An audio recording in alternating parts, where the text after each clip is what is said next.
Everyone, welcome to exam affairs. आज के इस वीडियो में हम कवर करेंगे 3 जुलाई के करंट अफेयर्स। और आज के करंट अफेयर्स से जितने भी इंपॉर्टेंट फैक्ट होंगे उन सभी को यहाँ पे हम डिस्कस करेंगे।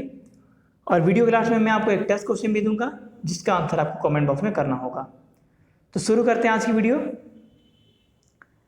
कल हमने एक टेस्ट क्वेश्चन दिया था। हमारा टेस्ट क्वेश्चन था, किस सरकार ने प्लाज्मा बैंक इसको स्थापित करने की अनाउंसमेंट की है। इसका सही आंसर था ऑप्शन बी, दिल्ली। अब यहाँ पे बात है दिल्ली की, तो ये है मैप में दिल्ली। दिल्ली के प्रेजेंट टाइम पे चीफ मिनिस्टर कौन है, तो ये है अरविंद केजरीवाल। दिल्ली एक यूनियन टेरेटरी है, लेकिन इसके यहाँ पे लेफ्टिनेंट गवर्नर नहीं होते हैं, यहाँ पे चीफ मिनिस्टर होते हैं। और जो दिल्ली है ये भारत की राजधानी कब बनी थी, ये राजधानी बनी थी 1911 में। और ये तो पहले एक राज्य थी, लेकिन यूनियन टेरेटरी कब बनी, तो ये यूनियन टेरेटरी बनी 1956 में, यूनियन टेरेटरी बनी। अब शुरू करते हैं हम आज के करंट अफेयर्स। हमारा आज का पहला क्वेश्चन हमारे टेस्ट क्वेश्चन से रिलेटेड है। अभी प्लाज्मा बैंक का उद्घाटन किसने किया। इसका सही आंसर है ऑप्शन ए, दिल्ली के जो प्रेजेंट टाइम के चीफ मिनिस्टर हैं अरविंद केजरीवाल। इन्होंने प्लाज्मा बैंक का उद्घाटन किया है। और ये जो प्लाज्मा बैंक है ये दिल्ली के institute of liver and bio sciences में स्थापित किया जाएगा। और इससे क्या होगा कि ये प्लाज्मा थेरेपी में काफ़ी हेल्पफुल होगा। और इस बैंक के थ्रू, प्लाज्मा बैंक के थ्रू, जो कोविड-19 से पेशेंट ठीक हुए हैं उनको प्लाज्मा दान करने के लिए प्रोत्साहित किया जाएगा। हमारा आज का अगला क्वेश्चन है, कोविड-19 का पता लगाने वाली कृत्रिम बुद्धिमत्ता पर आधारित एक उपकरण विकसित किया गया है। तो इस उपकरण को विकसित किसने किया है। इसका सही आंसर है ऑप्शन सी, IIT गांधीनगर।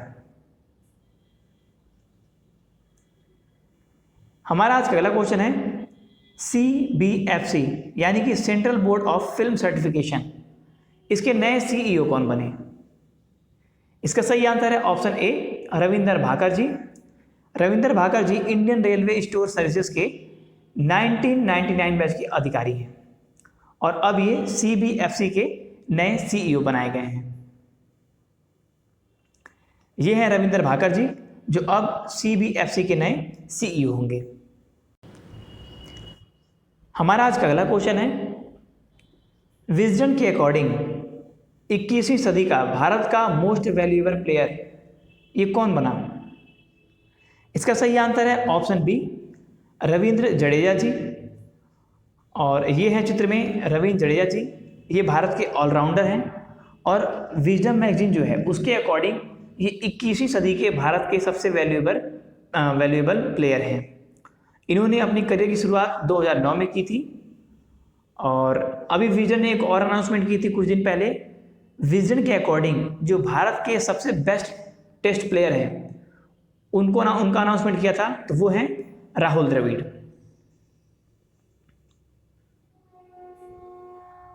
औषधि खोज के लिए हैकाथन एक ये प्रतियोगिता है, एक ये अभियान है। तो इस अभियान को शुभारंभ किसने किया। इसका सही आंसर है ऑप्शन सी, केंद्रीय मानव संसाधन विकास मंत्रालय के मंत्री रमेश पोखरियाल निशंक जी ने। और ये जो हैकाथन है इस अभियान को शुभारंभ क्यों किया गया है, तो कोविड-19 के लिए दवा विकसित करने के लिए इस अभियान को शुरू किया गया है। और अभी रमेश पोखरियाल निशंक जी ने जो G20 शिक्षा मित्रों की वर्चुअल मीटिंग हुई थी उसमें इन्होंने भारत का प्रतिनिधित्व किया है। ये है चित्र में रमेश पोखरियाल निशंक जी ने। और इन्होंने अभी हाल ही में युक्ति 2.0 इस प्लेटफॉर्म को भी लॉन्च किया है।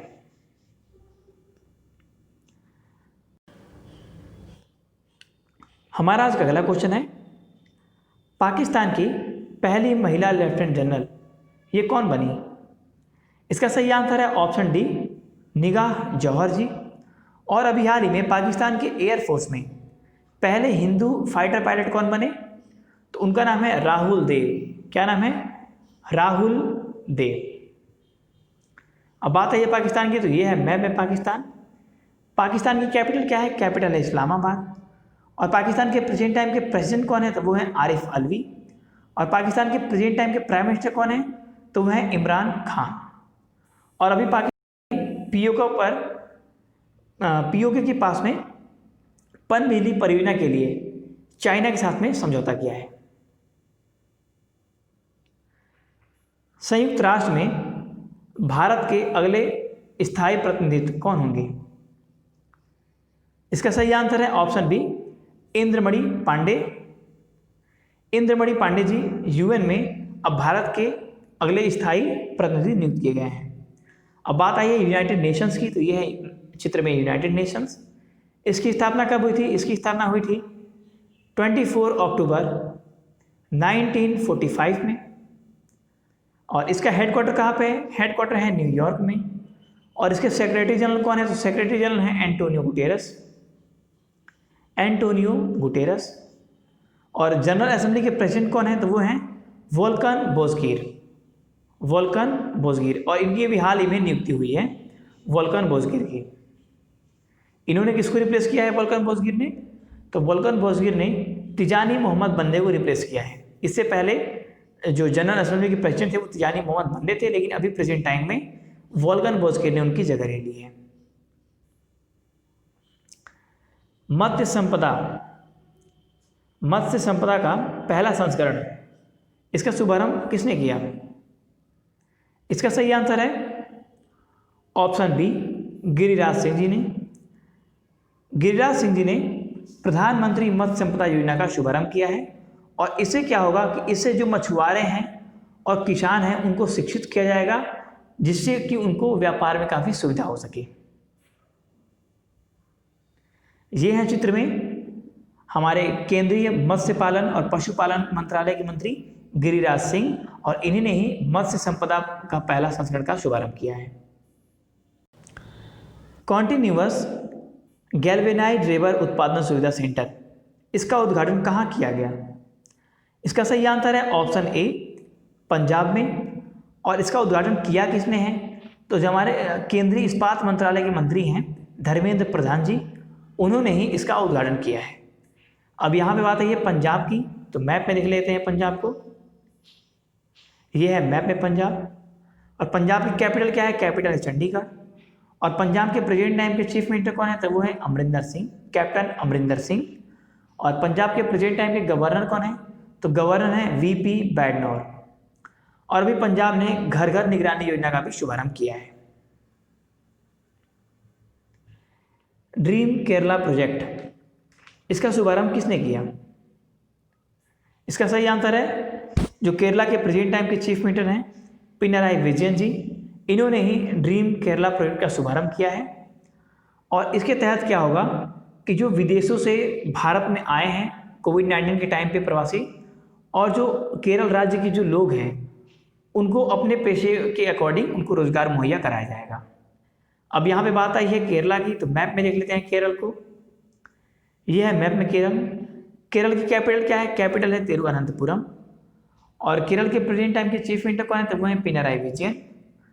और केरल के प्रेजेंट टाइम के गवर्नर कौन है? तो वो हैं आरिफ मोहम्मद खान। और अभी हाल ही में केरल ने एक के फोन नाम की योजना को लॉन्च किया है। ये के फोन योजना है क्या? तो इसमें मुफ्त में इंटरनेट प्रोवाइड कराया जाएगा। और मुफ्त में इंटरनेट प्रोवाइड कराने वाला केरल पहला राज्य बन गया है। और इसके जो ये योजना है, इसमें जो गरीब तबके के लोग हैं उनको केवल मुफ्त में इंटरनेट प्रोवाइड कराया जाएगा। जो उच्च श्रेणी के लोग हैं उनको सस्ते दामों पर इंटरनेट प्रोवाइड कराया जाएगा। और केरल के अभी हाल ही में जो केरल राज्य के जो स्वास्थ्य मंत्री हैं उनका नाम है के शैलजा, उनको यूएन ने सम्मानित किया है। क्यों सम्मानित किया है? तो देखिए, जब कोविड-19 भारत में आया था तो पहला केस केरल में था, लेकिन उसके बाद मृत्यु दर को काफ़ी कंट्रोल किया है केरल राज्य सरकार ने। और इसी के लिए जो केरल राज्य सरकार के जो स्वास्थ्य मंत्री हैं के शैलजा, इनको यूएन ने, यूनाइटेड नेशन ऑर्गेनाइजेशन ने सम्मानित किया है। अभी किस बैंक ने देश भर के किसानों के लिए ई किसान धन ऐप इसको लॉन्च किया है? इसका सही आंसर है एचडीएफसी बैंक, ऑप्शन सी। इसने सभी किसानों के लिए एक बैंकिंग सुविधा दी है। और ये जो ई किसान धन ऐप है इससे आप बैंकिंग की सुविधाएं भी ले सकते हैं और किसानी के लिए भी सुविधा आप ले सकते हैं। अच्छा, इस ऐप को लॉन्च किया है HDFC बैंक ने। तो ये है HDFC बैंक। और HDFC बैंक स्थापित कब हुआ था, इसकी स्थापना कब हुई थी? इसकी स्थापना हुई थी 1994 में। और इसका हेडक्वार्टर कहाँ पे है? हेडक्वार्टर है मुंबई में। और इसके प्रेजेंट टाइम के मैनेजिंग डायरेक्टर कौन है? तो वो हैं आदित्य पुरी। अभी भारतीय रेलवे ने एक रिकॉर्ड बनाया है, 100% पाबंदी का रिकॉर्ड। तो ये किस डेट को रिकॉर्ड बना? इसका सही आंसर है ऑप्शन बी, 1 जुलाई को। इससे पहले 23 जून को एक रिकॉर्ड बनने से रह गया था। 23 जून को इससे पहले तक का रिकॉर्ड है वो है 99.54% की पाबंदी रिकॉर्ड। लेकिन एक ट्रेन केवल लेट हो गई 23 जून को, जिसकी वजह से रिकॉर्ड नहीं बन पाया।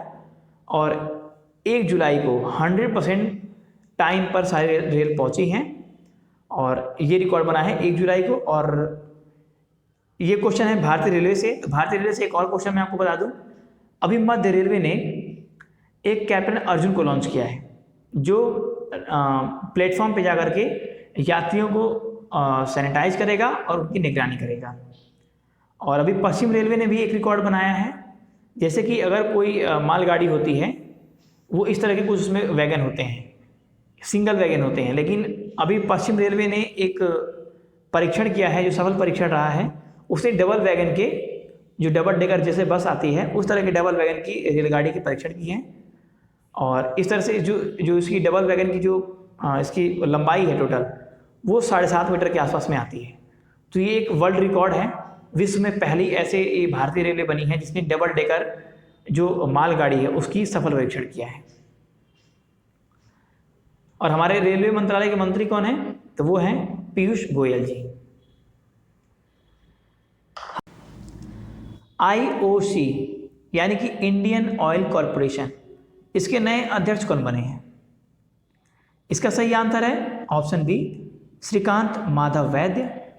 और ये किसे रिप्लेस करेंगे? ये रिप्लेस करेंगे संजीव सिंह को। अब यहाँ पे बात आई है इंडियन ऑयल कॉरपोरेशन की, तो ये है इंडियन ऑयल कॉरपोरेशन। इसकी स्थापना कब हुई थी? इसकी स्थापना हुई थी 1959 में। और इसका हेडक्वार्टर कहाँ पे है? हेडक्वार्टर है नई दिल्ली में। और इसके अभी प्रेजेंट टाइम के जो अध्यक्ष बने हैं उनका क्या नाम है? उनका नाम है श्रीकांत माधव वैद्य।